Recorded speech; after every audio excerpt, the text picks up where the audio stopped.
ఈరోజు electronic media and print media వారికి తెలియజేయడం ప్రెస్ మీట్ ముఖ్య ఉద్దేశం ఏమనగా గత వారం నుండి అధికార పార్టీ మరియు ప్రతిపక్ష పార్టీలు టౌన్ బ్యాంకు గురించి వివిధ రకాల ఆరోపణలు చేస్తున్నారు.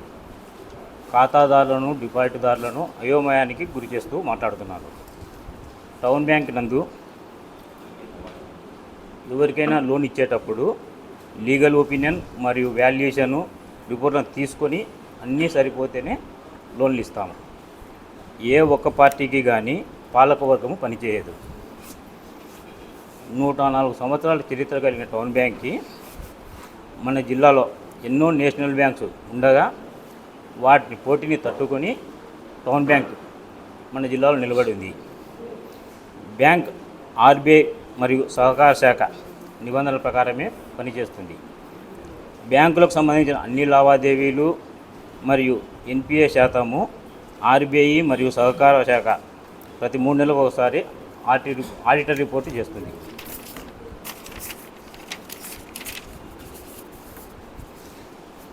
బ్యాంకు ప్రతి నెల ఈఎంఐ ప్రకారము రికవరీ చేస్తాము. ఈఎంఐ రాని లోన్ అకౌంట్ అదనపు వడ్డీ కూడా బ్యాంకు వసూలు చేస్తుంది. ఎస్ఎస్ మాల్లో జాతీయ బ్యాంకులు మరియు ఇతర బ్యాంకులు కూడా లోన్లు ఇచ్చారు. వాళ్ళతో పాటే మేము కూడా లోన్లు ఇచ్చాము నిబంధనల ప్రకారమే. 2026 మార్చి 31వ తేదీ నాటికి మన బ్యాంకు లోన్స్ మొత్తం 58 కోట్లు. వాటిలో రాని బాకీలు అంటే మొండి బాకీలు 0.03% మాత్రమే ఎన్పిఏ ఉంది. ఈ బ్యాంకు అభివృద్ధికి గతం నుండి అన్ని రాజకీయ పార్టీల నాయకులు, గత పాలకవర్గ సభ్యులు, అలాగే పట్టణ అన్ని రకాల వర్గ ప్రజలు కూడా మన టౌన్ బ్యాంకును ఆదరిస్తూ ఉన్నారు. ఇప్పటి నుండి ఏ రాజకీయ పార్టీలు కూడా మా బ్యాంకు గురించి రాజకీయం చేయకుండా, డిపాజిట్దారులను అయోమయం గురి చేయకోకుండా అందరి రాజకీయ నాయకులు చేతులు జోడించి నమస్కారం చేస్తున్నాను. మా బ్యాంక్కి ఎక్కడా కానీ ఎవరికి వచ్చిన వారికి కూడా నిబంధనల ప్రకారం లోన్ ఇస్తాము. అయితే కొంతమంది రకరకాలుగా చేస్తాను. అపోహలు మాత్రం డిపాజిట్దారులు కానీ ఖాతాదారులు కానీ నమ్మకూడదని చేతులు జోడించి నమస్కరిస్తున్నాను. ప్రధానంగా ఆరోపించింది ఏంటంటే మార్చి 31వ తారీఖు డబ్బులు కట్టాలి కదా ఏమీ కట్టకుండా ఓన్లీ ఇంట్రెస్ట్ మాత్రమే కట్టించుకుంటారని ప్రధానంగా ఆరోపణ చేశారు. ఇయర్లీ వన్స్ కట్టించుకుంటారు. అట్లా నిబంధనలు బ్యాంక్ నిబంధనల ప్రకారం కట్టించుకుంటారట. గైడ్ లైన్ అదే కట్టించుకుంటారా? దానికి సీఓ గారు జవాబు బ్యాంకు నిబంధనల ప్రకారం 50 లక్షలు ఇస్తాం. ఒక 10 లక్షలు ఎవరికన్నా మార్టిగేజ్ లోన్ ఇవ్వాలంటే వాళ్ళు ఇండ్లు పెడితేనే మార్టిగేజ్ ఇస్తాం. ఎవరికైనా ఒక వెహికల్ లోన్ కానీ ఒక ఎంప్లాయీస్కి ఏదైనా లోన్ ఇవ్వాలంటే ఇక్కడ మార్టిగేజ్ ఎవరైతే లోన్ ఇండ్లు ఉంటుందో వాళ్ళు వచ్చే షూరిటీ పెట్టాలి. ఆ విధంగా ఉంటేనే ఇస్తాము కానీ లోను ఆ విధంగా లేకోకుండా మా సొంతంగా వచ్చేసి ఎవరికి ₹1 కూడా ఇచ్చేదానికి ఏ అధికారికి లేదు, ఏ పాలక వర్గానికి లేదు. ఆర్బీఐ నిబంధనల ప్రకారం ఈఎంఐ కట్టకపోతే ఇంట్రెస్ట్ కట్టుకోవడానికి ఆర్బీఐ నిబంధనల ప్రకారం 3 నెలలకు ఒకసారి పెనాల్టీ రాబడతాము. అది కూడా మార్చి 31 ఖచ్చితంగా రాబట్టాల్సిందే. మార్చి 31 కట్టకోకుంటే అప్పుడు ఇల్లీగల్ పొజిషన్ డీసీఓ గారికి అప్పచెప్తాము. డీసీఓ గారు వచ్చి దాని మీద చర్యలు తీసుకుంటారు.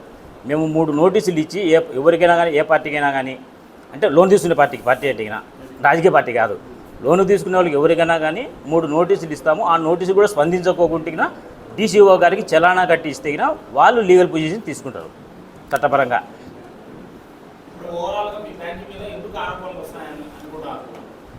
ఆరోపణలు వస్తాయని వాళ్ళ రాజకీయంలో వాళ్ళ ఏదో ఆధిపత్య పోరుకో ఇంకోటి చేసుకుంటా వాళ్ళు చేస్తాను. కానీ అయితే ఈ సంస్థ ఇన్ని సంవత్సరాల నుంచి ఉంది.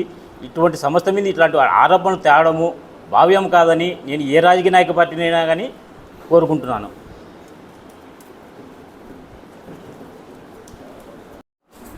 బ్యాంకు నిబంధనల ప్రకారము నెల ఈఎంఐలు కట్టాలి. అట్లా కట్టలేని పక్షంలో 3 నెలలు దాటిన తర్వాత అది ఎన్పిఐ కిందకి అవుతుంది. ఎన్పిఐ కిందకి అయిన తర్వాత మళ్ళీ అదనంగా 2% పీనల్ ఇంట్రెస్ట్ పడుతుంది. అది కట్టకపోయినా కూడా మార్చి 31 మాత్రం ఫినాన్షియల్ ఇయర్ అకౌంట్స్ క్లోజ్ కావాలి. కాబట్టి మార్చి 31 ఎటువంటి పరిస్థితుల్లో మొత్తం కట్టాల్సిందే. అట్లా కట్టని పక్షంలో తర్వాత మార్చి 31 తర్వాత లీగల్ ప్రొసీడింగ్ స్టార్ట్ అవుతాయి.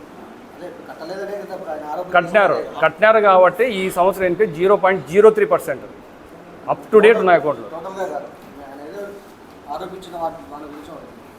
అవే మొత్తం అప్ టు డేట్ ఉన్నాయి. అవి ఏవైతే ఆరోపణలు చేస్తున్నారో అకౌంట్లన్నీ అప్ టు డేట్ ఎన్పిఐ కట్టేసినారు. ఎన్పిఐలో అకౌంట్లు లేవు. మార్చి 31 విత్ పెనాల్టీతో క్లియర్ చేసినారు. ఎస్ఎస్ వాళ్ళు కింద ఒక బ్యాంక్ ఇచ్చింది, పైన ఒక బ్యాంక్ ఇచ్చిందంటే కింద ఒక కట్టనప్పుడు పై వాళ్ళకి ఎట్లా వర్తిస్తారంటే ఆరోపణ కూడా చేస్తారు. కింద ఎస్బీఐ బ్యాంకులో తెచ్చుకుంది వాళ్ళు కన్స్ట్రక్షన్స్ తెచ్చుకున్నారు. మనం పైన ఇచ్చింది ఫర్మ్కి ఇవ్వలేదు. ఇండివిజువల్గా రూమ్లు ఎవరైతే కొనుక్కుంటారో వాళ్ళ రూమ్లు ఇండివిజువల్గా మనం రిజిస్టర్ చేసుకొని ఇచ్చినాము, అపార్ట్మెంట్ లాగా. ఫర్మ్కి ఇవ్వలేదు, మనం ఫర్మ్కి ఇవ్వలేదు, లేదు ఎవరికి ఇవ్వలేదు. మన దగ్గర ఉండే మిగతా బ్యాంకులలో, నేషనలైజ్ బ్యాంకులలో కూడా లోన్లు ఇచ్చారు, తెచ్చుకున్నారు. కన్స్ట్రక్షన్కి మనం ఇవ్వలేదు. రూములు ఎవరైతే కొనుక్కొని ఉంటారో వాళ్ళది మనం మాటకి చేసుకుని ఆ రూములకు మాత్రమే మనం ఇచ్చాం. ఇండివిజువల్ లోన్స్ అవి, ఇండివిజువల్ లోన్స్. నేషనల్స్ బ్యాంకులు కూడా చాలా మందికి ఇచ్చినారు, వాళ్ళ ప్రకారం మనం ఇచ్చింది కూడా అట్లా.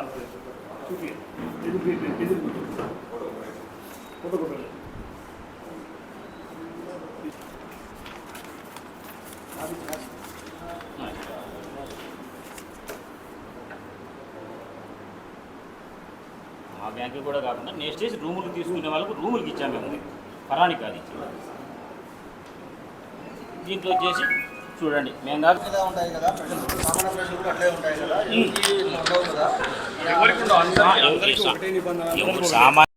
బ్యాంకు నిబంధనలు అనేది సామాన్య ప్రజలకు కానీ పెద్ద పెద్ద వ్యాపారస్తులకు కానీ నిబంధనల ప్రకారమే ఉంటాయి. ఆ నిబంధనలు గైడ్లైన్స్ ప్రకారమే మేము లోన్లు ఇస్తాము. అది కూడా లీగల్ ఒపీనియను, వాల్యుయేషను వాళ్ళు ఇచ్చిన తర్వాత వాళ్ళన్నీ ఓకే అంటేనే ఎంప్లాయీస్ చేస్తారు. అంతేగాని ఉద్యోగస్తులు కానీ పాలకవర్గం కానీ వాళ్ళ ఇష్ట ప్రకారము నిర్ణయం తీసుకునేదానికి బ్యాంక్ రూల్స్ లేవు.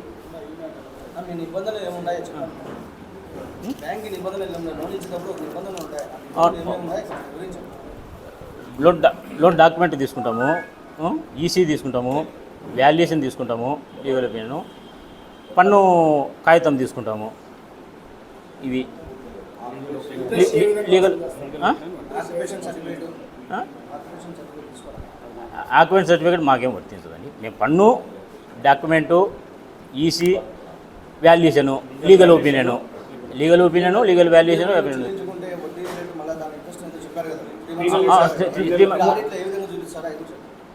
3 నెలలకు ఒకసారి మేము వేస్తాము. ఆ 3 నెలలకు ఒకసారి కట్టనాబొద్దు, దానికి వడ్డీ పడుతుంది. సంవత్సరం ఆబొద్దుకి కంపల్సరీగా మార్చి 31కి 0 ఎన్పిఐ లేకోకుండా చేసుకోవాలి. అటువంటి వారు కట్టకోకుండా అప్పుడు నోటీసులు ఇచ్చేసి డీసీఓ గారికి తెలియపరుస్తాము, లీగల్ ప్రొసీడర్. అప్పుడు డీసీఓ గారు చర్య తీసుకుంటారు. అట్లా మొండి బకాయిలు ఏదైనా ఉంటే గిన మార్చి 31 కూడా కట్టకోకుంటే అప్పుడు అధికారులు చర్య తీసుకుంటారు. అయితే ఇంతవరకు వచ్చేసి ఈ బ్యాంక్ ఎప్పుడే కానీ అటువంటి చర్యలు తీసుకోవాలి. ఒక్కటి కూడా ఎక్కడ లోన్ యాక్షన్ తీసుకున్నాలి. ఒకటి వచ్చేసి ఒక 4 సంవత్సరాల కింద బద్వేలో ఒకటి కట్టకోకటి యాక్షన్ తీసుకున్నాం. అది కూడా వేలం వేసి అమౌంట్ రాబట్టాము. ఎన్పిఏ కానీ మొండి బాకీలు కానీ మా 4 బ్రాంచీలలో ఎక్కడా లేవు, ఎవరివి లేవు, ఎక్కడ లేవు. ఎవరైనా కానీ బ్యాంకీకి అనుకూలంగానే ఉండాల్సిందే. కానీ వాళ్ళు అధికార పార్టీలు కానీ లేకుండా వాళ్ళు పెద్ద పార్టీని కానీ డబ్బు కాడ చేసే మా ఉద్యోగస్తులు అట్లా ఏం లేదు, అందరితో రికవరీకి పోతారు. ఏం లేదు, పూర్తి కట్టేశారు. 2.5 కోటి కట్టేశారు మార్చి 31వ తారీఖు. అంతకుముందు కూడా వాళ్ళు తీసుకునే ముందు కూడా కడతా ఉన్నారు.